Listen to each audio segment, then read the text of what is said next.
Antoine. Good morning, everyone. Bonjour tout le monde. My name is Sheila Tuddenham, and I'm a member of the Board of Directors at the Ottawa branch of the National Association of Federal Retirees.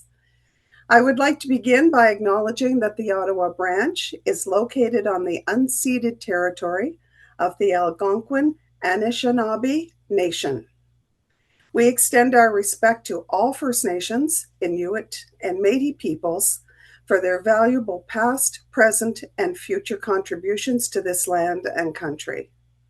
On behalf of the Ottawa branch, I am pleased to welcome you to today's webinar entitled Navigating the World of Senior Living and Eldercare.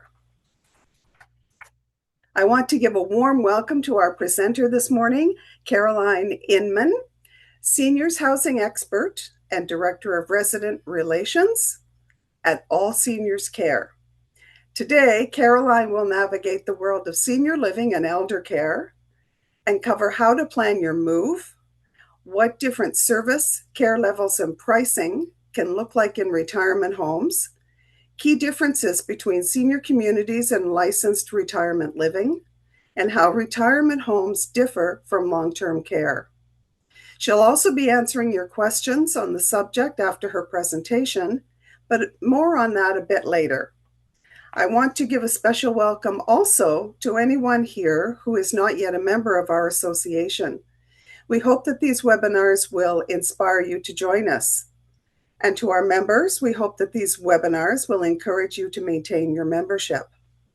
Closed captions for this webinar are available in both French and English.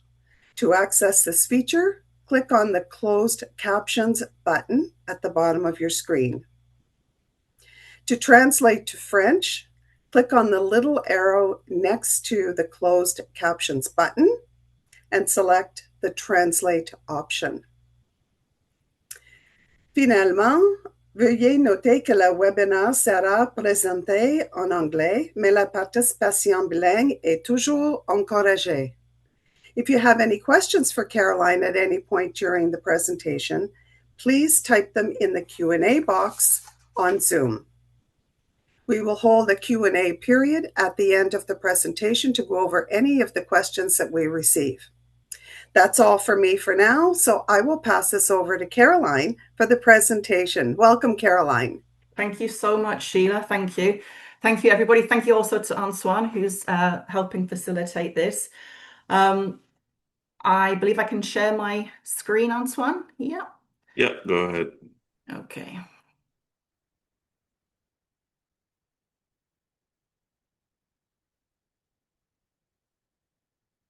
Okay, I'm just going to bring me down. Okay, so again, a huge thank you.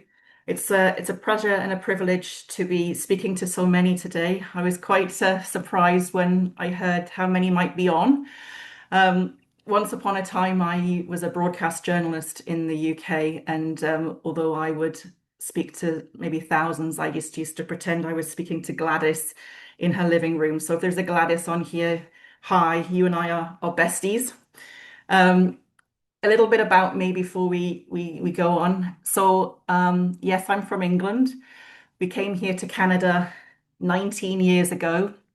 I came as a military spouse. My husband was in the British Royal Military Police, and we came for a 2-year military exchange, and we never left. So he's now in the Canadian Forces, celebrating 35 years service this year. And we are proud Canadians. We got our citizenship, and we will be here forever. I don't think we will return back to the UK. But in the UK, as I mentioned, I was a journalist. And so when we came to Canada, I was able to do something which I had a sincere interest in, but which I couldn't pursue in the UK. And that was actually funeral services. So from funeral services, I wasn't able to be a licensed director without going to Humber College. And so I sidestepped into home care. So I had a home care company for many years and sort of discovered that my true vocation in life was genuinely to help people, to kind of solve problems for them and to sort of help them on a journey with information and education. So before COVID, the universe spoke to me and said, maybe you need to switch gears again. So before COVID, I was fortunate enough to get out of my home care sort of background then, and I moved into seniors housing.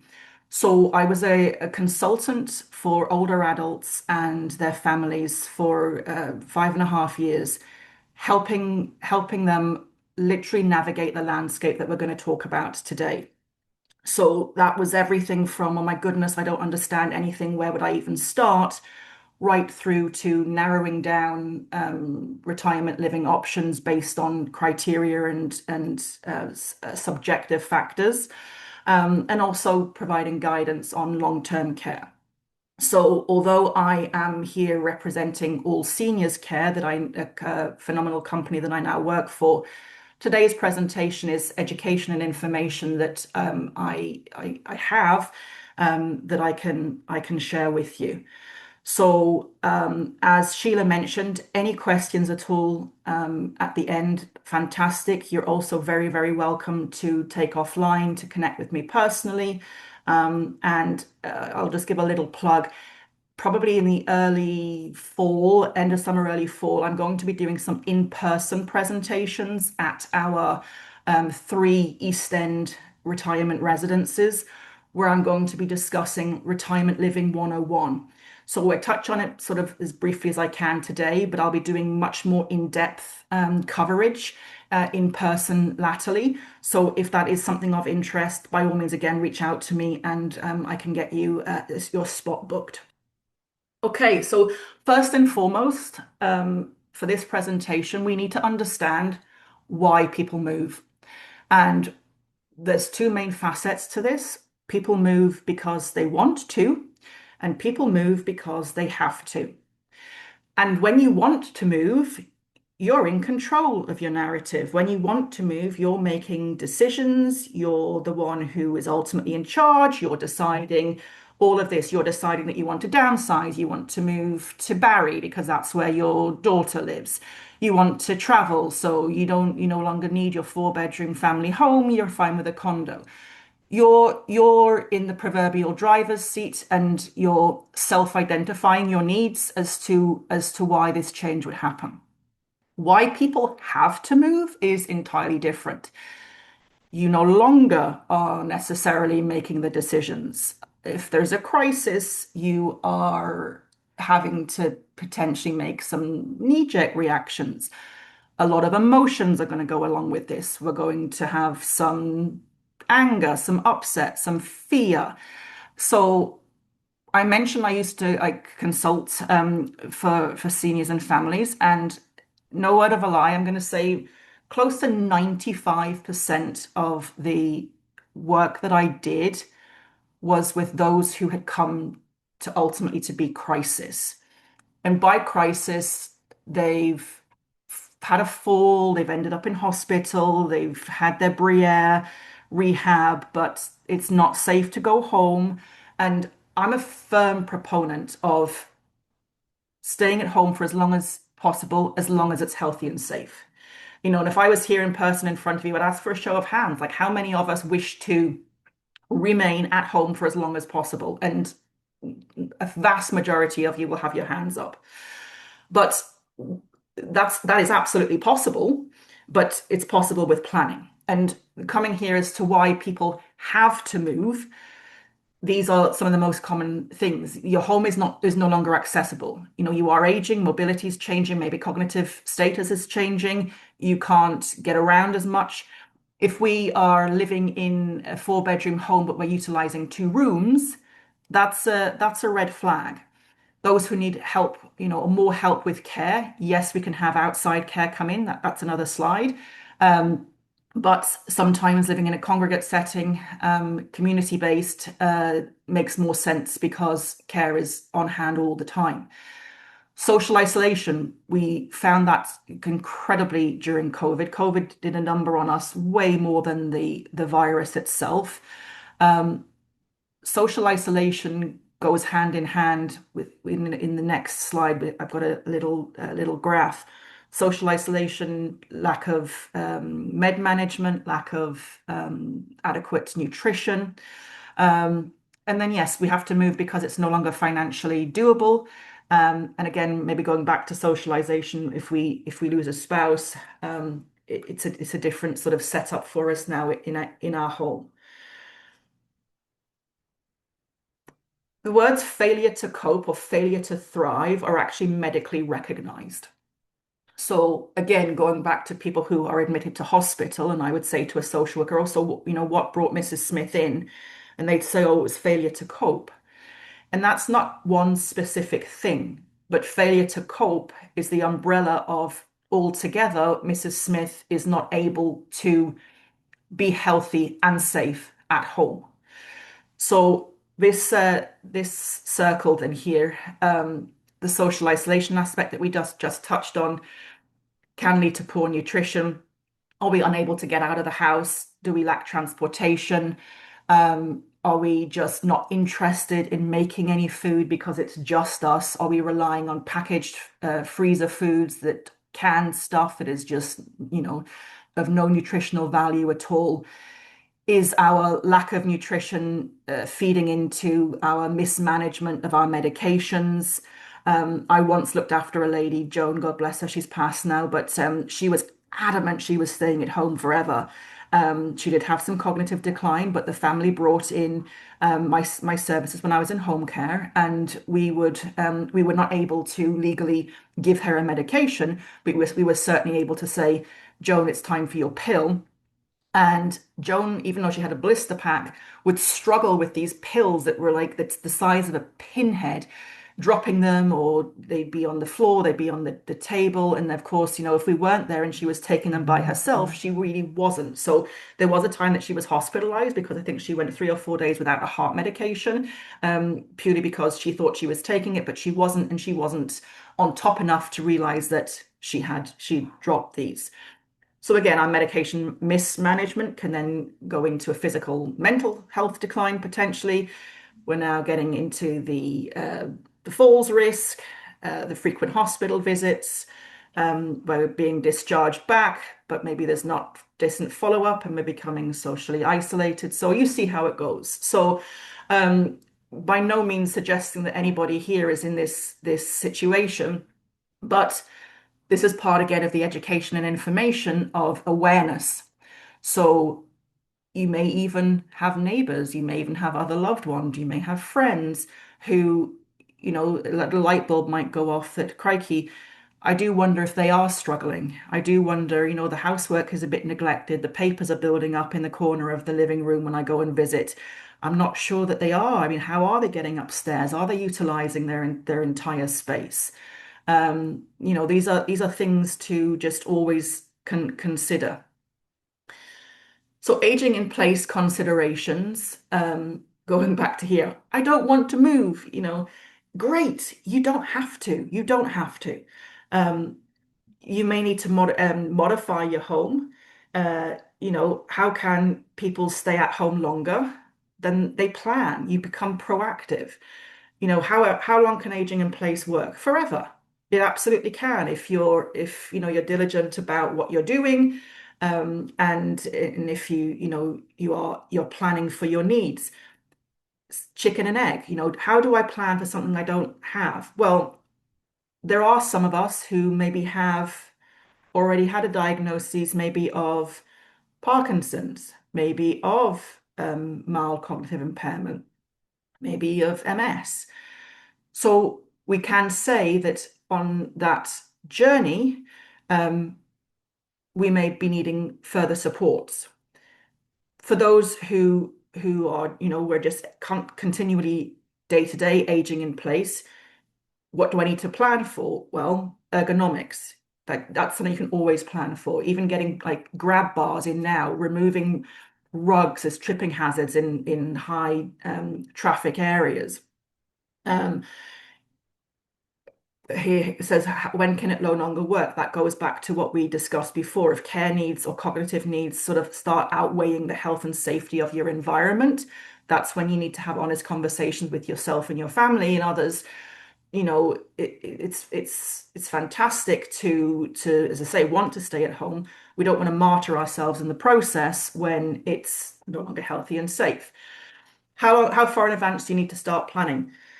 Today? Tomorrow? Again, no one knows what tomorrow brings, but forearmed, forewarned, is always is the best. Is staying at home the cheapest option? Yes, no, who knows? What are your circumstances? What does your financial planner advise? What do you ultimately want to do in future retirement? Staying can be very savvy. If you are starting to get like as I say, these ergonomic um, improvements that will help you in the short term, and then over the long term, you may be looking at getting renovations to make your bathroom a wet room. You may be looking at getting a ramp at the front. That's all fantastic planning. It does not devalue your home just because you've changed it, taken a bath out and you've got this fantastic huge walk-in shower, far from it. Um, but is it what you ultimately want if you're then going to have to pay to get care in? Can the government assist with staying at home? Yes, yes, it can.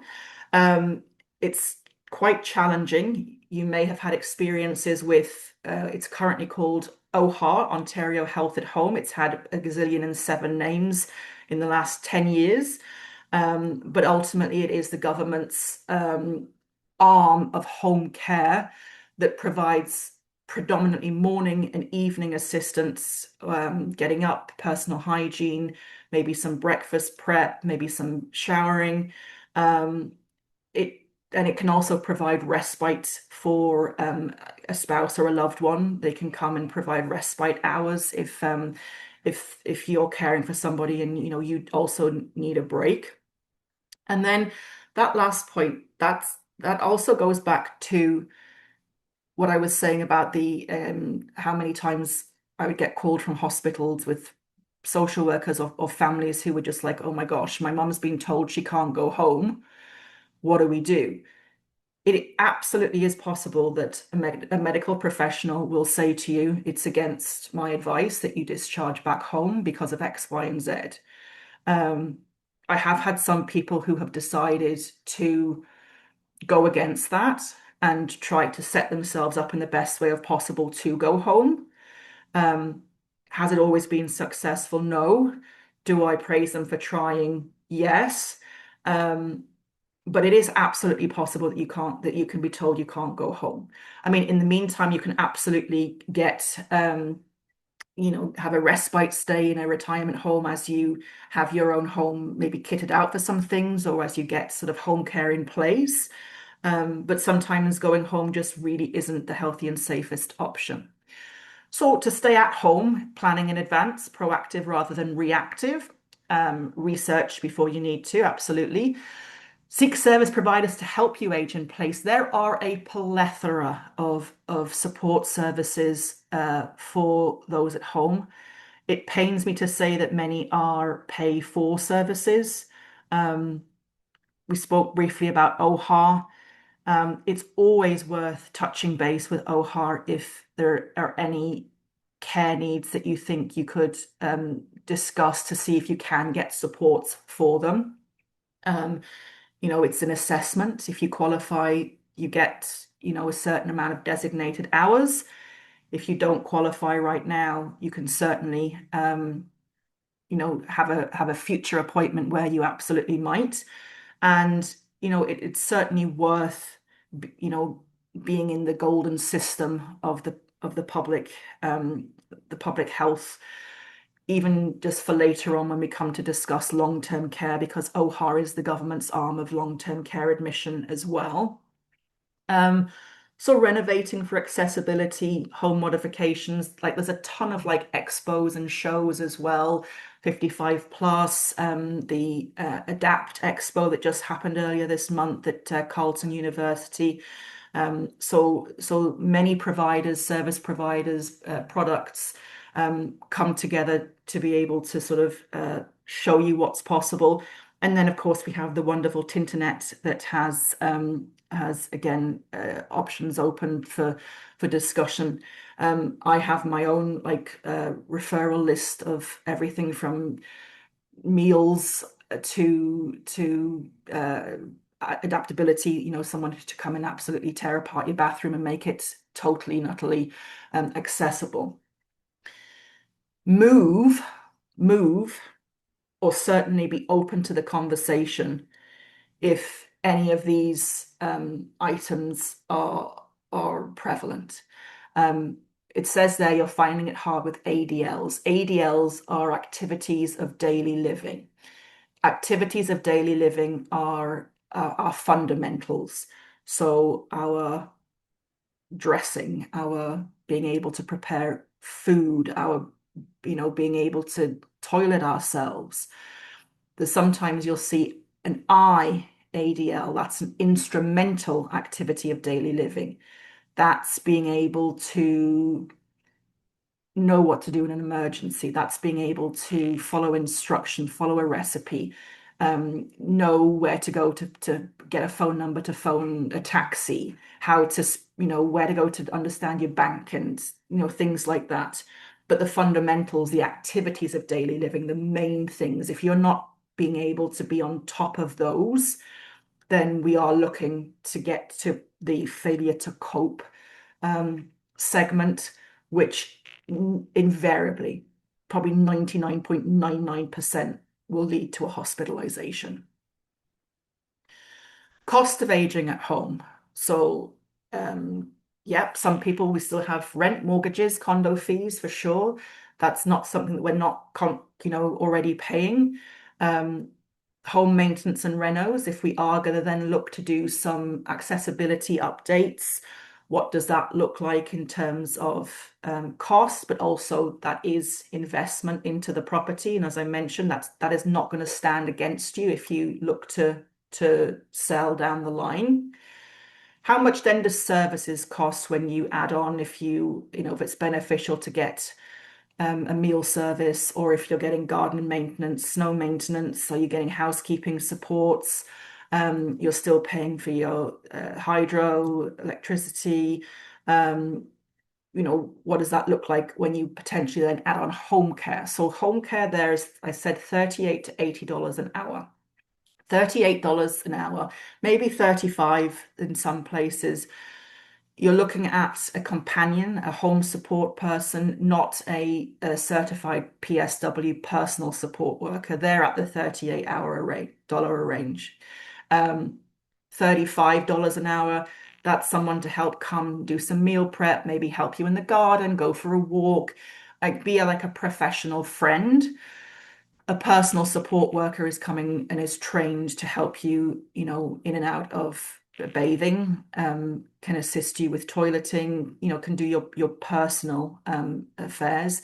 The up to $80 an hour is if you were looking at an RPN nurse that's coming in.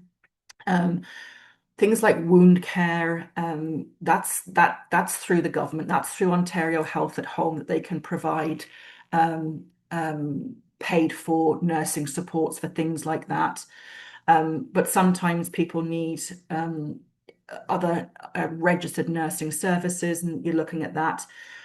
What's becoming more common now is using nurse navigators.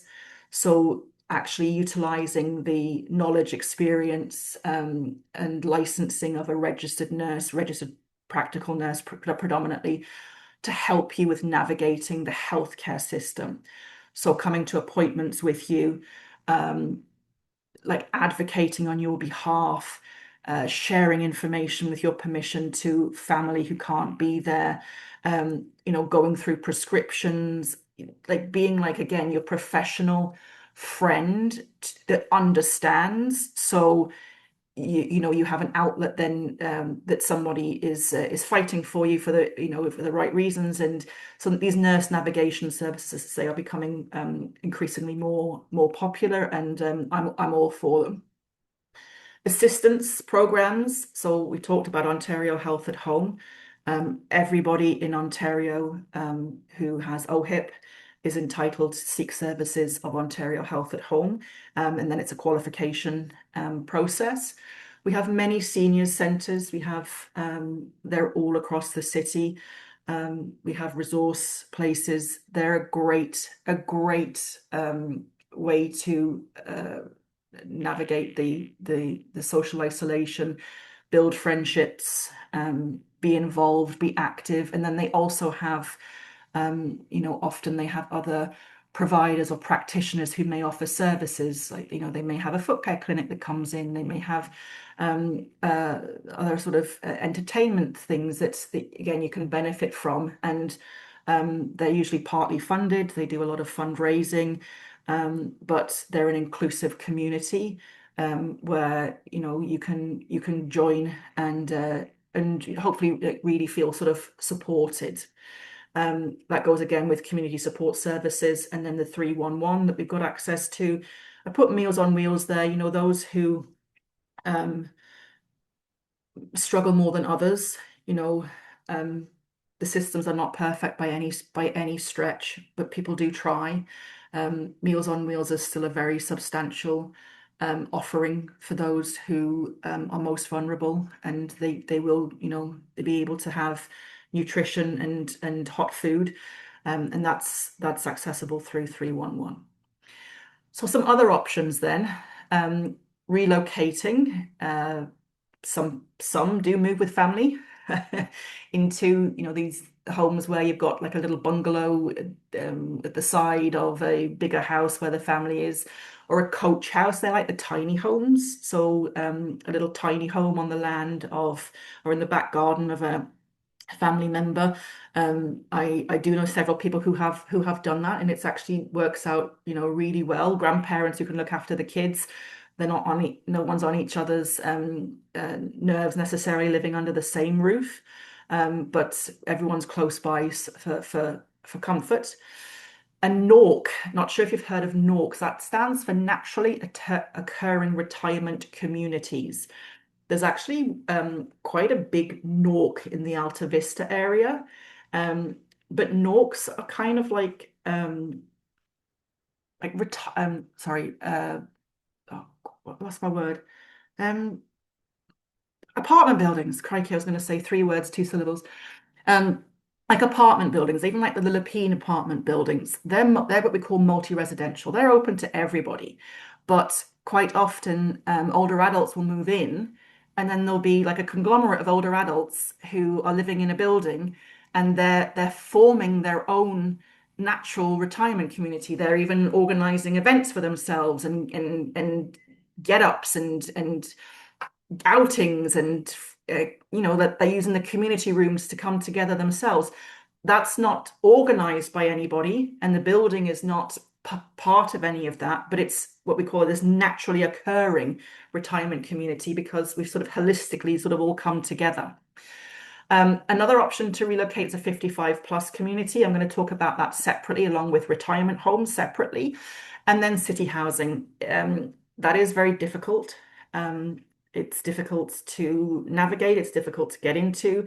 There are city subsidized retirement homes. There's only about four, and they offer very, very minimal service. So basically, meals and medications. If you need anything more than that, then that's not going to be the right environment for accommodations for you. That would then have to be a move and a look to long-term care. Um, Questions to consider then. The costs, first and foremost. Will I have to move again? Um, that was kind of one of the first questions that I would ask people when I was helping them with the navigation of going into retirement living. Like, you're very independent right now. You've made the decision that you want to move, but do you want to move again? And some people be like, no, I don't want to move again. Okay, then you're in this bucket. Some people are like, you know what, I don't mind. Let's take it as it comes. Okay, you're in this bucket. And by buckets, I mean, will I have to move again? If you really don't want to, then you need to look at options that you can truly fully age in place, which ultimately means that the retirement property would have a full range of care components. Because as we'll learn in a minute, There are many, many, many, many, many, and there are a plethora of different options.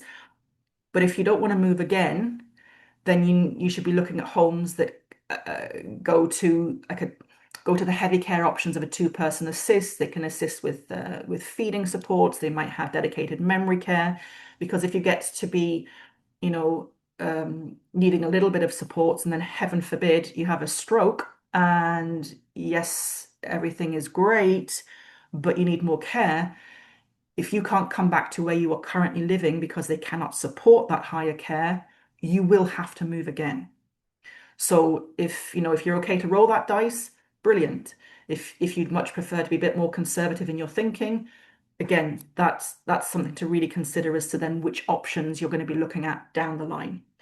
Can I still be independent? Absolutely. Of course. None of the options, nor even like even retirement living, that's they're not institutions. Retirement living specifically in this day and age is very, very hospitality driven. The amenities, the spaces, the things that go on, it's very like resort like. So independence is absolutely supported, autonomy encouraged. The biggest thing is peace of mind, is knowing that throughout your independence and your autonomy, you have the umbrella supports that are going to be provided for you. And also, you have someone there 24/7 if you need. And that then feeds into what happens if I need support. So, if you need support and you're with family or you're in a 55 plus community, that's pretty much what you're going to do if you're at home right now. If you need help, you're going to reach out to someone, you're going to call 911, you're going to manage it as you would today. If you're in a licensed community that is there to provide assistance, if you need immediate support, it's going to be there. And if you need supports over time, they're also going to be there. So it's choosing lifestyle. It's choosing, do I want to stay at home? I'll go back a bit. Do I want to stay at home? Yes. What does that look like for me today? What does that look like for me in 5 years' time? What can I proactively start thinking about and introducing into my space? Who can I talk to about what that would look like? Do I need to downsize from my family home? Should I look at a condo? Do I want to go into 55 plus living? Like as I say, there's a lot of questions, but right now you are in this proverbial driver's seat, so you are the ones who can determine your outcome. So retirement living. So this is, I suppose, my ultimate speciality. When I worked in my previous role, I worked with every single retirement home in the city of Ottawa. I know every single building. I know their care offerings. I know their rough pricing. At one point, I knew their availability. I also contributed to and edited a book on seniors housing, and I also wrote um, not really a brochure, not really a booklet, but I wrote something on long-term care as well. So I will say I'm a subject matter expert on seniors housing in that regard. The 55 plus homes that are popping up around are meeting like a real need of younger seniors who again want that sort of like lock and leave lifestyle. Um, so a seniors building here predominantly for fully independent seniors, 55 plus, who want some amenities, want some things off their shoulder, and also want to know that if they wish to be a snowbird and go for 4 months down to Florida, that their apartment, their suite in this building is going to be totally and utterly fine. What I'd caution anybody about if you're going to like look at options is that seniors buildings will often advertise, like live your best retirement life with us, or there's no trademark on the word retirement living. So it can get marketed and misconstrued sometimes. A seniors building is not a licensed property. And by licensed, I mean it is not under the Retirement Homes Regulatory Authority. The RHRA is the regulator for licensed properties. So a 55 plus building is just like those naturally occurring retirement communities. They are buildings that do have amenities, like they may have a pool and a gym and a theater and a rec room and brilliant stuff. Um, but they do not have any oversight of care or support. Now, OHA staff can absolutely go in. Private caregiving staff can absolutely go in and provide services to residents. But if there is an emergency or there is support that's needed, again, you're back to that. I need to reach out to somebody. I need to phone 911.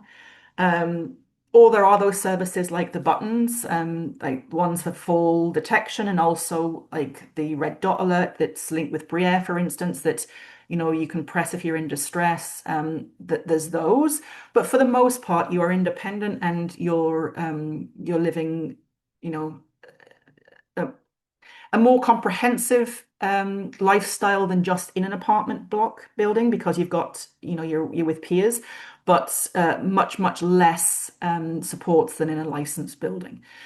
Now, these properties usually do have larger floor plans. You're going to pay a rental amount. You're going to pay your own utilities, but part of your rental amount will give you access to the spaces. Sometimes they offer meals. Sometimes they offer one meal a day. Sometimes they have like this little um, fake like credit card where you have like monopoly money on it and you can utilize that monopoly money in the building at the bistro or at the bar and it really is like kind of resort living. The pricing, funnily enough, is roughly the same in a licensed building.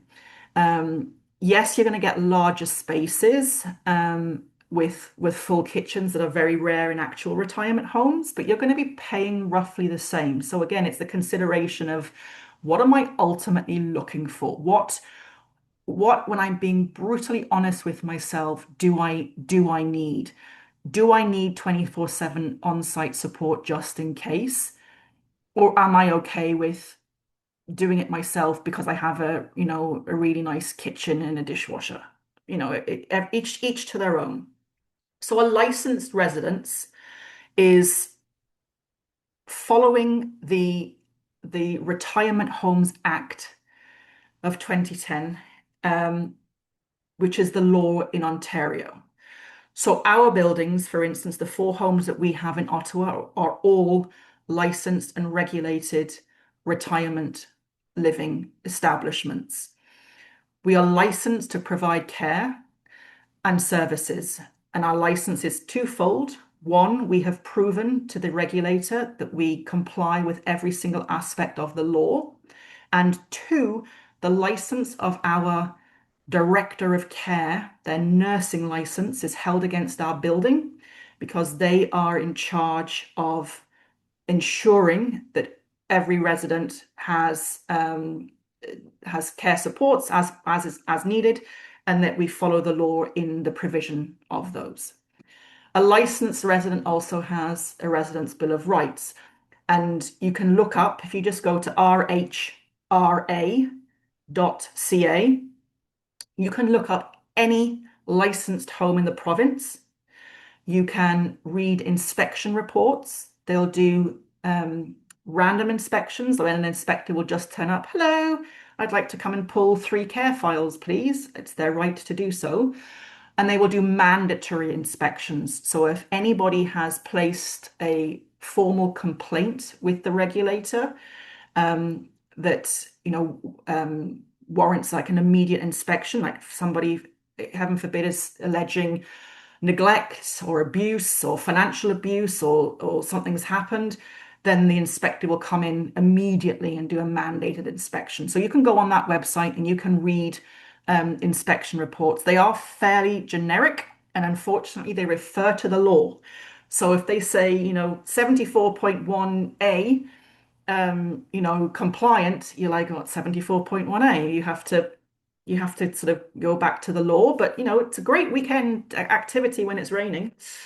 Um, Licensed buildings as well have to have, staff have to be trained. They also, in the regular things like health, first aid and things like that. But they also have to be trained in policies. They have to be trained in what we do, like whistleblower policies, behavioral policies.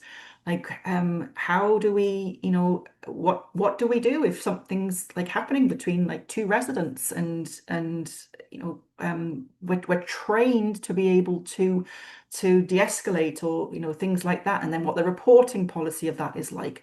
So there's a lot more like under the microscope, as it were, about living in a retirement home that it has to be regulated. And so there's more than 100 in Ottawa. There's more than 100 licensed retirement properties in the city, and it's growing, which again sort of blows me away. But there's new ones being built all the time. They are 99% privately owned. There is one home that is not, it's a not-for-profit. But the pricing there again is it's not subsidized, so the pricing is in line with regular other buildings. Um, Residents have rights in retirement homes. Residents don't have rights outside of what is in the Residential Tenancies Act for a multi-residential building. But you have rights in retirement homes. And as I said at the very beginning, when I do my presentation on Retirement Living 101, I'll be looking at that much more in depth. But you have the right to understand what you're paying for. You have the right to understand what services the building can provide. You have the right to understand if they can't provide a service, what then happens. They are legally bound to help you. If they say that they can no longer care for you, they have to help you find alternative accommodation. So there really is a lot of oversight and care. And I don't mean physical care, I mean care in trying to care for the individual, because the retirement residence has to comply with the law. The leases do follow the Residential Tenancies Act as well, but there's a different part to it because as a care facility, a licensed home has more flexibility with your lease. So your lease in a licensed retirement home runs month to month. You only ever need to give 30 days notice of your intention to move in writing. You can give that at any day of the month and at any time of the lease. So you are not ever tied to anything. So if you do decide, this isn't for you, or circumstances change and you've only been there 3 weeks, it doesn't matter. You can give your written notice on the 22nd of the month, 3 weeks into your lease, and your only obligation is that 30 days. So again, it's very much more in favor of the resident themselves. So here's some general random pictures of like life in a retirement home. This is actually one of our properties. This is Chapel Hill in Orleans, just as you come into Orleans from Blackburn. So this is a one-bedroom suite here. We've got a living room, we've got a kitchenette. We do provide kitchenettes in all of our independent living suites. Large, fully accessible and ergonomic bathrooms, so a full turning circle for wheelchairs and walkers. All have step-in or very, very, very small lipped, almost like walk-in showers. We have a pool there, we have a bar and bistro, we have a theatre, we have games rooms, we have a chapel. We have we have quite a lot. Going back to the 100 retirement homes, everywhere is different. Everywhere, everywhere is right for someone because there are people living in every single property. But some retirement homes are very low care, like like I mentioned about the publicly funded ones. To be licensed, you only need to be providing 2 services out of 12 or 14. And you can provide meals as a service, care service, and you can provide medications as a care service. As long as you're providing two, then you can be licensed. Um, Again, you're following all of the other rules and regulations. So some homes are very, very, very light care. And then if you need a little bit more care, you're getting that from Ontario Health at Home, or you're paying privately to bring private caregivers into your residence. The vast majority of homes will go to what we call a one-person assist. So if one caregiver is able to assist you with your activities of daily living, then that's brilliant. Fewer still homes will go to a two-person assist with or without a mechanical lift.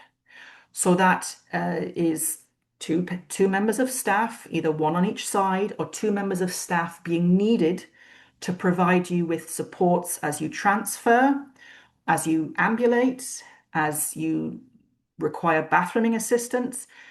Um, Fewer still will do one-on-one feeding support.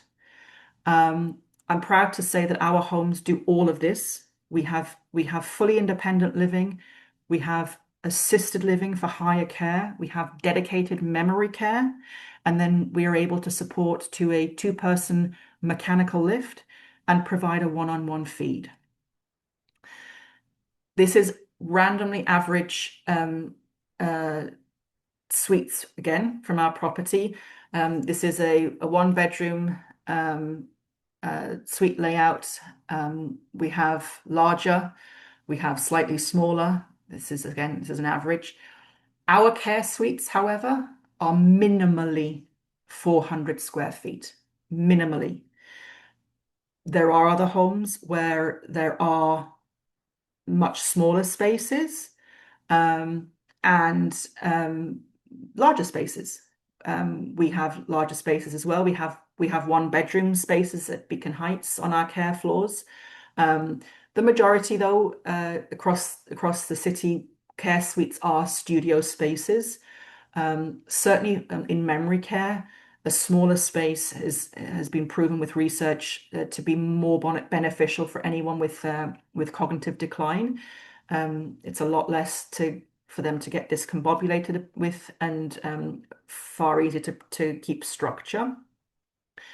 Pricing, um, I can this yeah, 2,500 for an independent living studio suite is is like the least expensive right now in the city.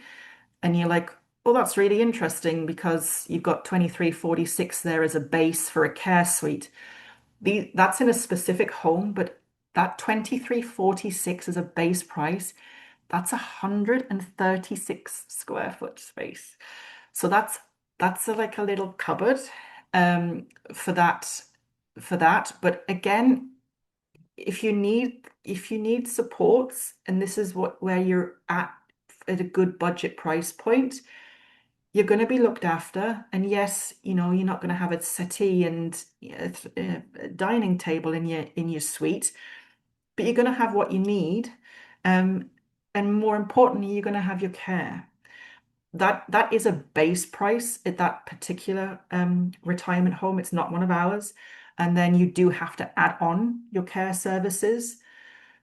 One thing about our homes, and others that do the all-included pricing, is that it is what it says on the tin. You're going to be paying one price for everything that you need. Um, our care pricing at Cité Parkway is 66.50. 66.50 a month will get you a minimally a 400 square foot space. It will get you everything there on the right-hand side. It will get you all of your care inclusions up to and including a one-on-one feed and a two-person mechanical lift, and we have lifts on site. So to the best of my knowledge, we are the only homes in the city with that all-inclusive pricing that includes the very, very heavy care if needed. Other homes that, even though they do the included pricing, if you need those higher care services, it's an additional add-on.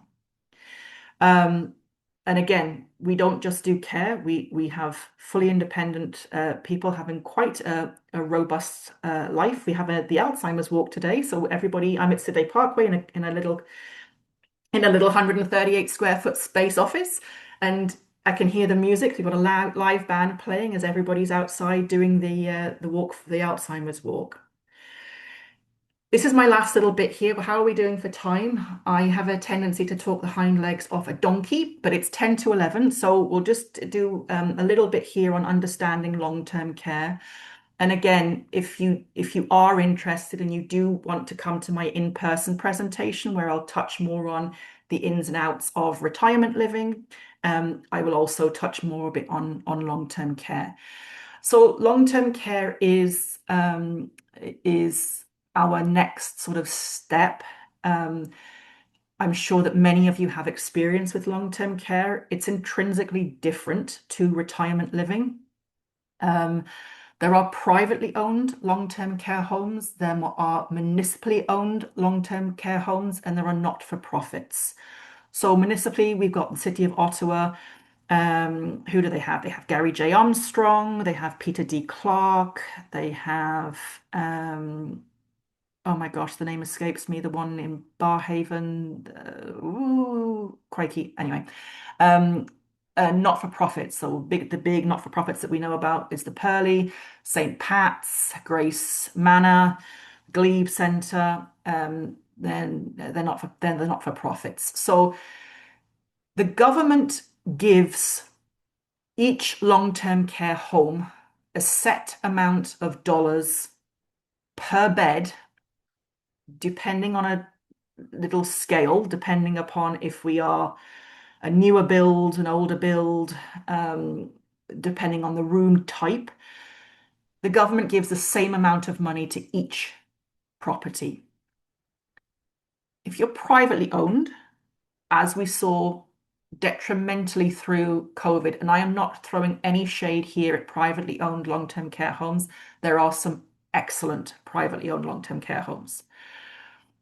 But if you have the same amount of money and you are not in control or in charge of being able to raise prices or ask for add-ons for what have you, then you're in charge of spending that money how you are seeing fit. And again, through COVID, we did see that corners had been cut in several areas of long-term care.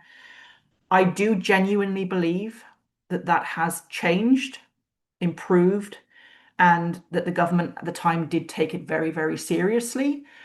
Um, there are several new long-term care builds happening in Ottawa, which is amazing news. Extendicare, that owns 5 properties, have pledged to rebuild all of theirs. The first one that got rebuilt was West End Villa. It's now Crossing Bridge in Stittsville. We've got Southbridge Homes that's new to the city that's built in Barhaven. So these are brand new beds. The Southbridge ones are brand new beds.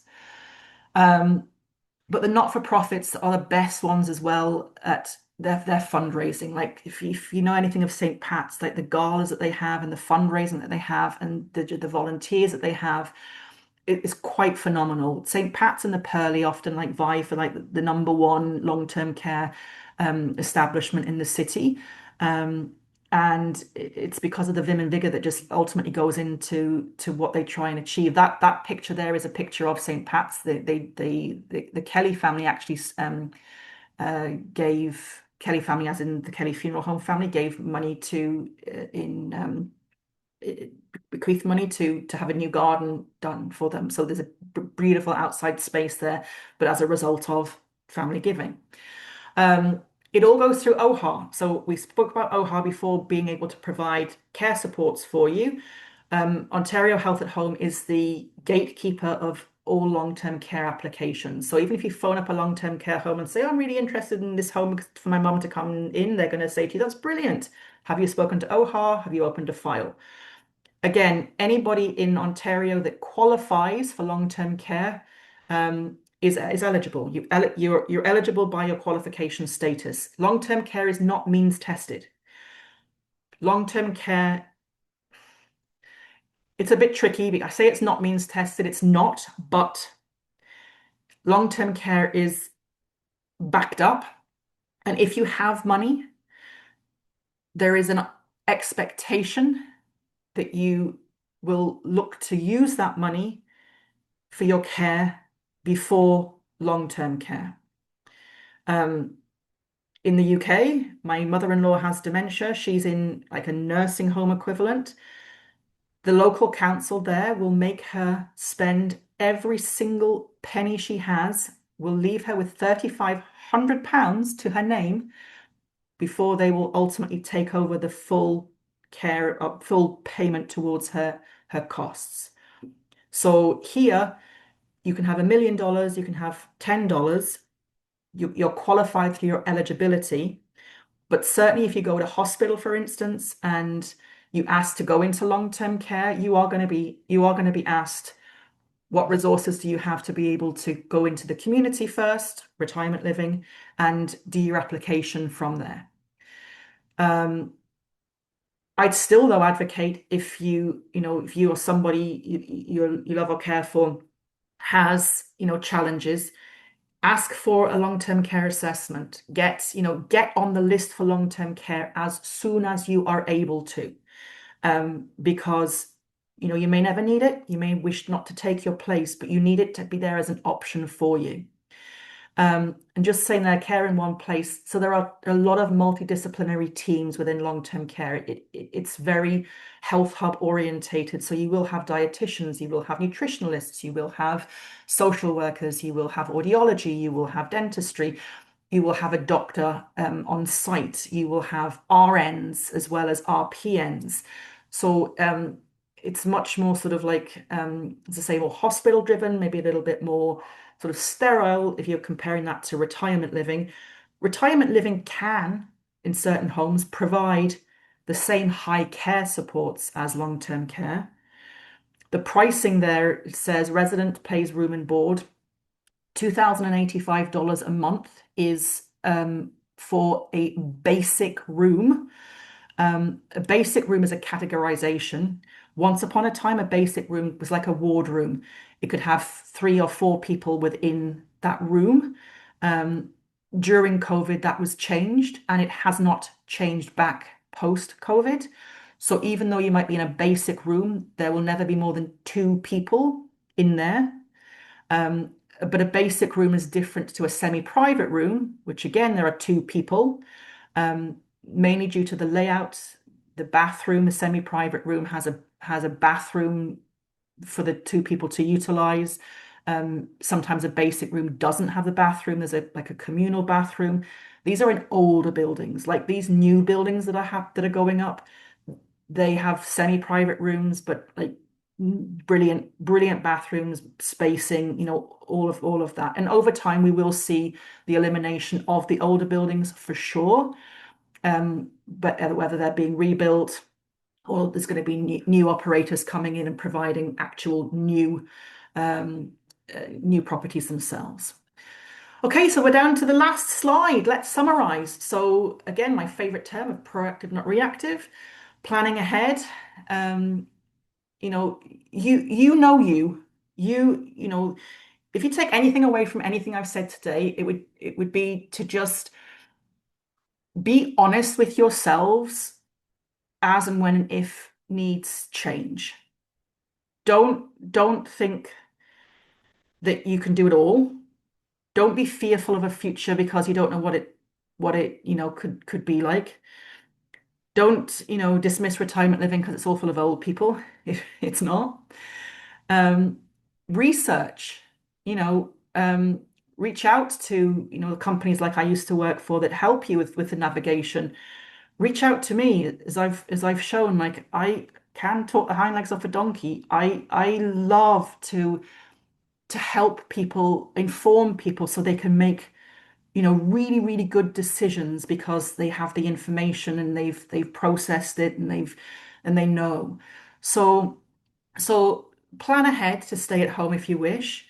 Look at what you would need, research options, speak to others, and then, you know, look at how long this could work for. Go and see places, go and have lunch, go and stay for an activity. Um, and then make your decisions before ever a crisis. But if a crisis does happen, you're not going to be paralyzed by the fear of what do I do? Because you'll know so much more about what your options can be like. And then that last one, apply for long-term care as soon as you would qualify, as soon as you would be eligible. Do that because it costs nothing to be on the list, and you'll be on different lists, and lists move like the stock exchange. They're up and down, up and down, up and down. But if there comes a time when it's then right for you, you will be looked after. You will have food in your tummy. You will have a roof over your head. Okay? And that is it for me. There are my details. I understand that the endo Antoine will be sending out an email with this with a link to this presentation and also to my direct coordinates. But as I said, if anybody wishes to speak or take something offline or have a chat, I am very, very open to that. Okay. Caroline, thank you so much for that presentation. That was excellent information. I learned a lot. I thought I knew a lot through research about retirement living, but you've given me a lot more information, and I'm sure our members will benefit from that. We do have a couple of questions actually, so I'm just going to go ahead and start with those. The first one is, I wish to add an important question that you should consider before you reduce your square feet. As a past financial advisor, we do not stress enough when you do decide to downsize. Consider also accessibility.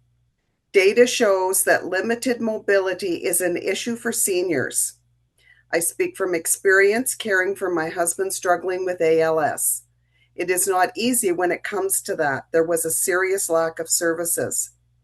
I believe we need to advocate for better pay, benefits for PSWs, registered practical nurses, and registered nurses.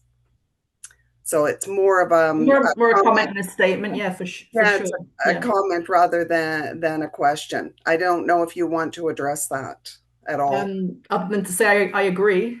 Um, yeah, I mean, certainly the comment there about, being mindful if you're like downsizing your space, certainly with mobility challenges, and that would be more in terms of doing it, privately if you're moving from into a house into a condo or what have you.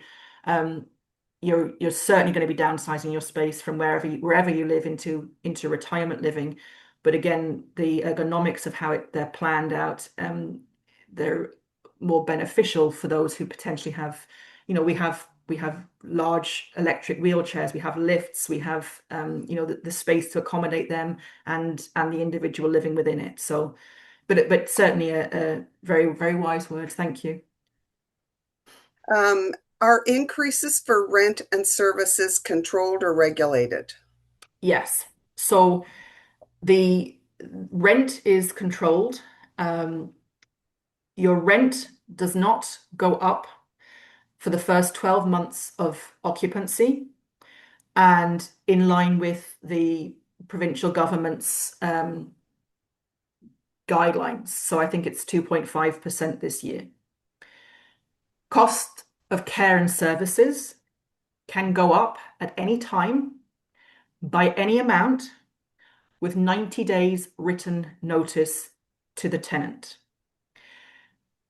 The general rule of thumb is that operators will usually do a 1st of January increase of care and services, and they will do an anniversary increase for your rent. What we do is once a year. So if you move into our home today on the 27th of May, you will not have a rental increase in 2027, but on the 1st of January you will have, I think this year it was 2% because it was 4.5% in total. So you'll have a 2% care and services increase in January, and then the following January you'll have your rent and your care and services. So although as an operator we could, as I say, at any time increase care and services, we choose not to, but that is the law. I'll also caveat that with any new build, So some of these brand new retirement homes that are going up, they don't choose to do this. They can. They also can put rent up by as much as they wish. It's not rent controlled. Older properties are. They won't because there'd be uproar. But newer buildings can. Okay, thank you. These next two questions are linked. How does one go about applying for long-term care? How do you get on a list for long-term care? Can you start this process if you are healthy now, but might need care in the future? Unfortunately, not. So I spoke about eligibility. So how to get an assessment for long-term care is literally if you go on to Ontario Health at Home. If you go into any search engine and type in Ontario Health at Home, you're going to get a phone number. And at some point, you'll press buttons, but you will be able to speak to an individual. And what you're going to ask for is an assessment for long-term care and or an assessment for home care. So you will have somebody physically come to your home to speak to you and to physically assess your conditions and limitations. So I spoke at the very beginning about activities of daily living. To qualify and be eligible for long-term care, you're going to need checkpoints in certain things of what you cannot do. So it's fairly generic, but are you able to move around? Are you able to prepare meals? Are you able to toilet yourself? What is your cognitive status? Things like that. So your eligibility is purely based upon a how you're going to score. And if you are then eligible, you're then going to be invited to choose five options. You can choose five options anywhere in the province of Ontario, but you have five options. And I strongly advise that you do those five options. You don't just say, oh, I only really want two places. Put five options down. And then what is going to happen is you're going to be on the list of those five homes. And you and many, many others will be on that list. But then when Mary gets her spot, she moves off the list of four others and she's got her spot. So when I say it's like the stock exchange and it's very fluid and it changes all the time, it does. A good piece of advice is to keep in regular-ish contact with your care coordinator, certainly if your health or health changes or your status changes. You don't want to be a squeaky wheel. But you do want to keep that person updated. And my advice is to always put it in writing. Your care coordinator will invariably change because they get burned out. They'll be replaced by another. But if you've got something in writing, your file will remain. So your file will have all of your information from and your contacts and your updates. And so even if it's every other month, you're checking in, mum's doing this or things have changed and actually I'm worried about this, can we have another assessment? It's in your own best interest to advocate for yourself or another. Yeah. Okay, thank you. Um, we're beginning to run out of time, so just a question or two left. Do you know what the criteria are to go into a hospital's transition unit rather than being forced to a senior's residence? So that's between like the hospitals. I mean, ultimately, it's an option. So a transitional care unit is a non-acute bed. So if you're in hospital and you've been admitted and you're now medically stable, they're going to ask you, what is your discharge plan? Are you going home? Are you going somewhere with family? Are you going into a residence? Are you going for respite? Like where are you going? You can't stay here forever. Transitional care beds are usually used if you say, I know I can't go home, or I don't want to go home because I'm not ready, but I don't yet know where I'm going to go, but I'm working on it. So if you're using that language and the hospital social workers, they know that you're not messing them around, basically, that you just want to continue to stay within there, they're more likely to say, okay, we can transfer you into transitional care where you'll still get the supports as you work on your long-term destination. Those who do ultimately qualify for long-term care from hospital will spend a lot of time in transitional care. But they can charge you. They can charge you. So if you're in transitional care and you're dragging your heels and you're not proactively looking for somewhere else, looking for your final destination, they can say it's going to be $483 a day for you to stay here, you know. So, so the criteria to get into there is ultimately you have no safe onward destination at the point of discharge, but you are medically stable and you have communicated that, some people go into to TCU, for instance, if they do have a retirement home option, but it's not going to be ready for a couple of weeks because the family who has it is still on notice and they're clearing it out. I've got somewhere to go, but I can't go until June the 7th. Okay, you can go to transitional care then until that final destination, but we know where you're going. Yeah. Okay, thank you. To those of you who still have some questions that we have run out of time to be able to answer, we will be providing Caroline's contact information, and you're certainly welcome to get in touch with her after the presentation. So I want to thank everyone for your participation in today's webinar. I'd like to thank Caroline and All Seniors Care for today's informative presentation and very useful webinar session.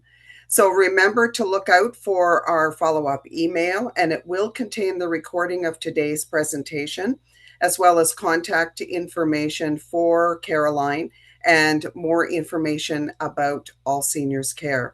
So thank you, everyone, and enjoy the sunshine today and have a great day. Thanks Thank for you. being here. Thank you so much indeed as well. Thank you, everybody. Bye, Caroline. Bye-bye.